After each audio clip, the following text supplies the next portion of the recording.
રાજ્યના ગૃહમંત્રીએ રક્ષાબંધનના પવિત્ર પર્વની શુભકામના પાઠવી છે। હર્ષભાઈ સંઘવીએ બહેનો સાથે રક્ષાબંધન નિમિત્તે વચન માંગ્યું છે। ગામમાં ચાલતા દૂષણો અંગે પોલીસને જાણ કરવા વચન માંગ્યું। સમાજ અને પરિવારને બચાવવા બહેનોને આગળ આવવા માટે હર્ષભાઈ સંઘવીએ જણાવ્યું છે। ભાઈઓને રાખડી બાંધી હેલ્મેટ પહેરવાનું વચન લેવા પણ અપીલ કરવામાં આવી છે।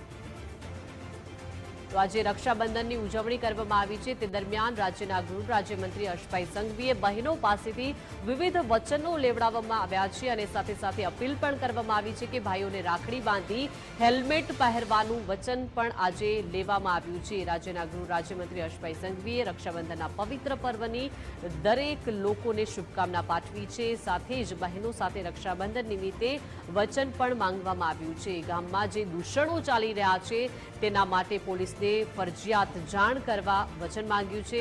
સમાજ અને પરિવારને બચાવવા બહેનોએ હવે આગળ આવવું પડશે તેવું પણ જણાવ્યું છે। ભાઈઓને રાખડી બાંધીને ભાઈઓ ફરજિયાત હેલ્મેટ પહેરે તેવું વચન લેવડાવવામાં આવ્યું છે। આજે રક્ષાબંધનના પવિત્ર દિવસની ઉજવણી થઈ રહી છે, જેમાં ગૃહ રાજ્યમંત્રીએ આ સમાજ અને પરિવાર માટે બહેનો પાસેથી વિવિધ વચનો લીધા છે। ગામમાં જે દૂષણો ચાલી રહ્યા છે તે અંગે બહેનો આગળ આવી પોલીસને જાણ કરે અને સમાજ અને પરિવારને બચાવવા માટે બહેનો આગળ આવે તેવું વચન લેવડાવવામાં આવ્યું છે।